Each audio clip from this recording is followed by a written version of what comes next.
खुलुमबाय बड'लेटेस्ट आपडेटआव बयखौबो बरायबाय। रादाबखौ फरायदों आं प्रमद खाख्लारिया। गिबि रादाबाव दङ सनितपुर जिल्लायाव गान्जाजों लोगोसे साथाम बर' लाइमोनफोरखौ हमदों।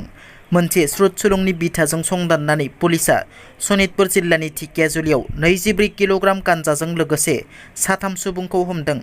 हमजानाय साथाम सुबुंफोरखौ उदालगुरि जिल्ला माजबाटनि सन्तोष बसुमतारी, मिक्सिं मोसाहारि आरो मंगल नार्जारी होनना मिथिनो मोननाय जादों। मख'नो गोनांदि उदालगुरि जिल्ला माजबाटनि साथाम लाइमोनफोरा अरुणाचलनिफ्राय गान्जाफोरखौ लाबोनाय समावनो पुलिसा हमनो हायो होनना पुलिसनि सुलुङाव फोरमायदों। फैगौ 2024 मायथाइनि मेट्रिक आनजादाव जिरायनो गोनां फरायसाफोरनि थाखाय मोनसे गोनांथार मिथिनो गोनां खौरां। फैगौ 2024 मायथाइनि फेब्रुवारि दाननि गिबि सप्तायाव जागोन मेट्रिक आनजादा। सेबाया गंफ्रोमबो फरायसालि नायगिदिंगिरि IASफोरनिसिम मिथिसारलाइ दैथायहरदों। 50 जौखोन्दो नाम्बारनि आनजादा OMR सिटआव जागोन। साफ्रोमबो फरायसुला फरायसुलिफोरनि मुङाव OMR सिट फैगोन। आद्रा 50 जौखोन्दो आनजादा गुबुन रोखोमै जागोन। जाख्ल'नायनि दायाव सासे मावख'गिरिया हमजादों। रायजोआव भिजिलेन्स एन्ड एन्टि करापसन हान्जानि संदाननाया गोख्रोङै सोलिगासिनो।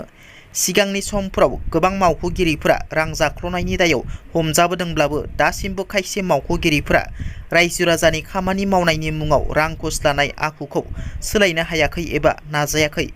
बेबादि समावनो आसामनि भिजिलेन्स एन्ड एन्टि करापसन हान्जाया सासे मावख'गिरिखौ रां जाख्ल'नायजों लोब्बा थानायनि दायाव हमदों। हमजानाय मावख'गिरिखौ दरं मंगलदै जिल्ला आबाद बिफाननि आसाम केबिनेटआव लानाय थांखिखौ फोसावबाय आसामनि सासे मन्थ्रिया। थांनाय 2020 मायथाइनि जालांनाय बिटिआर गोरोबथानि दफा बादियै सिमा बारायनायाव गोदानै गहपुर आरो बिश्वनाथनि बबे बबे गामिफोरा दाजाबदेरजाखो बेखौ खौरां मेलनि गेजेरजों फोरमायथिनानै होदों मन्थ्रि जयन्त मल्ल बरुवा बिथाङा। सनितपुर आरो बिश्वनाथ जिल्लानि गं 41 गामिफोरा बिटिआरआव सरजाब जाफागोन होनना मन्थ्रि बिथाङा फोरमायो। बाक्सा जिल्लानि भारत भुटान सिमना ओनसोल सुबनखातायाव ओनसोलनि थागिबि आइजोफोरा गोख्रों खुद्रिसारनाय दिन्थिफुंदों। तामुलपुर जिल्लाजों सुबनखाता आरो जपादं ओनसोलनि गामिफोरखौ सरजाबनायखौ गोख्रों बेरेखा खालामदों। तामुलपुर जिल्लाखौ जोंनो नाङा बायदि नाम हाबाफारि आर'जनि गेजेरजों आइजोफोरा जर'खायै सोमावसारदों।